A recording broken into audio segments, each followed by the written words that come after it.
Hello everyone, welcome back UPPSC staff 5 दिन। I hope आप लोगों की पढ़ाई बहुत अच्छी चल रही होगी। एंड अभी तक आप लोगों की सबसे बड़ी टेंशन ये हो रही होगी कि यूपीपीएससी ने अपना 2026 का अभी तक कैलेंडर ही नहीं जारी किया है। एंड इसका कैलेंडर कब आएगा एंड एग्जाम कब होगा, आदि चीज़ें हमारे दिमाग में घूम रही होंगी। बट जो भी है वो आयोग का काम है, वो अपना काम करेगा और डिले तो हो ही रहा है। एंड नोटिफिकेशन आने की संभावना अब तो फरवरी के फर्स्ट वीक में ही लग रहा है, क्योंकि जनवरी लास्ट वीक में कोई चांसेस दिख नहीं रहे हैं। बट कुछ भी हो, आयोग ने अपना कैलेंडर एंड जो भी जिस डेट्स में एग्जाम कराना होगा उसको पहले से ही निर्धारित कर रखा होगा। एंड उसको कुछ ही सेकंड लगेंगे अपनी वेबसाइट पर अपलोड करने में। बट हम लोग जो भी एस्पिरेंट तैयारी कर रहे हैं उनको कुछ सेकंड तो लगते नहीं है तैयारी करने में, उनको कई महीने लग जाते हैं अपनी पूरी तरह से तैयारी करने में। एंड तब भी जाकर सिलेबस नहीं कंप्लीट हो पाता।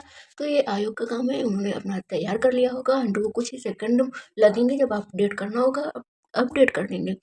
बट हमें अपनी तैयारी अच्छे से जारी रखनी है बिना किसी फ्रस्ट्रेशन के। एंड आप लोगों में से बहुत से लोगों ने यूपीपीसीएस में 2024 का मेंस भी लिखा होगा एंड उसका भी रिजल्ट अभी तक नहीं आया है। तो जहाँ तक इसके रिजल्ट की बात है तो ये फरवरी लास्ट तक इसका भी रिजल्ट आ जाएगा। एंड जो जिन लोगों का मेंस अच्छा हुआ है एंड उनको लग रहा है कि हाँ हमारा मेंस क्वालिफाई हो जाएगा, तो अब जो बचा हुआ टाइम है उसमें हमने इंटरव्यू पर फोकस करिए एंड सीरियस होकर फोकस करिए, जिससे कि आपको 2024 में ही यूपीपीसीएस के पोस्ट मिल जाए।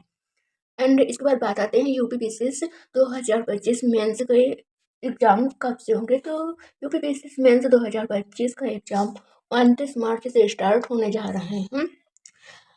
एंड अब टाइम बहुत कम बचा हुआ है, तो आप लोग अपनी आंसर राइटिंग और रिवीजन पर अच्छे से फोकस करिए। एंड सबसे बड़ी चीज़ मेंस आंसर राइटिंग में आपको स्पीड पर काफ़ी ध्यान देना होगा, क्योंकि अगर स्पीड अच्छी नहीं होगी तो हमारे क्वेश्चन से छूट जाएंगे। एंड आपको मेंस में जो भी पेन यूज करनी है उसकी अभी से प्रैक्टिस करिए। मेरा सजेशन यही होगा कि IFO पायलट V5 या V7 का यूज करें एंड उससे अभी से आंसर राइटिंग स्टार्ट कर दें, क्योंकि उसका फ्लो बहुत अच्छा है एंड उसमें जो रबर ग्रिप्स लगी हुई है उससे हमारी उंगलियों में दबाव कम पड़ता है एंड इससे उंगलियां दबती भी मतलब दुखती भी कम है। तो आपको मैं ये नहीं कह रही कि आप पायलट पेन ही यूज करें, आप जो भी पेन यूज कर रहे हो उसको आप देख लीजिए कि उसका फ्लो अच्छा हो, ईज़िली फ्लो करता हो। ये नहीं कि उसमें दबाव देकर वो लिखना पड़े। इसे दबाव देकर लिखने में आपका टाइम भी वेस्ट होगा एंड आपका हाथ भी दर्द करेगा। तो पेन पर अच्छे से फ़ोकस करिए कि जो भी पेन आपको यूज़ करनी है, उसको अभी से आप अपनी हैबिट में ले आइए। क्योंकि जब उसकी हैबिट बढ़ जाएगी तो आप कोई भी आंसर लिखते टाइम आपका 10 से 15 सेकंड आप हर आंसर में सेव कर ले जाएँगे, जिससे आपका सारे क्वेश्चन इजीली हो जाएंगे। एंड मेंस आंसर राइटिंग में आप मैपिंग मैपिंग फ्लो चार्ट पर भी अच्छे से फोकस करिए। एंड जो भी मैपिंग आपको कम बन रही हो उसको प्रैक्टिस कर लीजिए। जैसे यूपी का मैप बहुत कम लोग बना पाते हैं, तो आप लोग उसको अच्छे से प्रैक्टिस कर लीजिए, जिससे कि आपको मेंस में वो एक अच्छा सा benefits they. And mapping and flow chart हम जब मेंस आंसर राइटिंग में लिखते हैं तो इससे हमारा पर क्वेश्चन 102 नंबर उसमें इम्प्रूव हो जाते हैं। तो आप लोग उसको भी अच्छे से प्रैक्टिस कर लीजिए।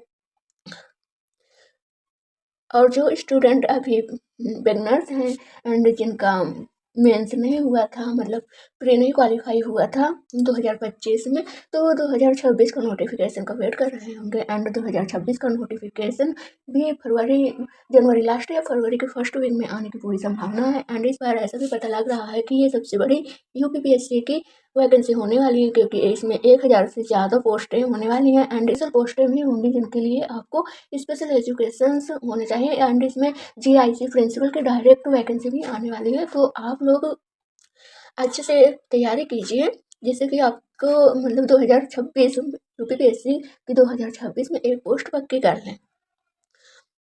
एंड ये अभी अगर जैसे सुनने को मिल रहा है कि जून में होगा, तो अभी आपके पास 5 महीने का टाइम है एंड आप इसको अगर अच्छे से यूटिलाइज करेंगे तो आपका इजीली निकल जाएगा, क्रैक कर ले जाएगा।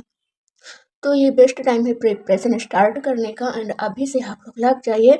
ओवरऑल आने वाले 2-3 महीने यूपीपीएससी एस्पिरेंट के लिए बहुत इंपॉर्टेंट है, इसलिए डिस्ट्रैक्शन से दूर रहिए और पढ़ाई पर ध्यान दीजिए। ऑल द बेस्ट सभी यूपीपीएससी एस्पिरेंट को। Thanks for watching, like and subscribe. Thank you.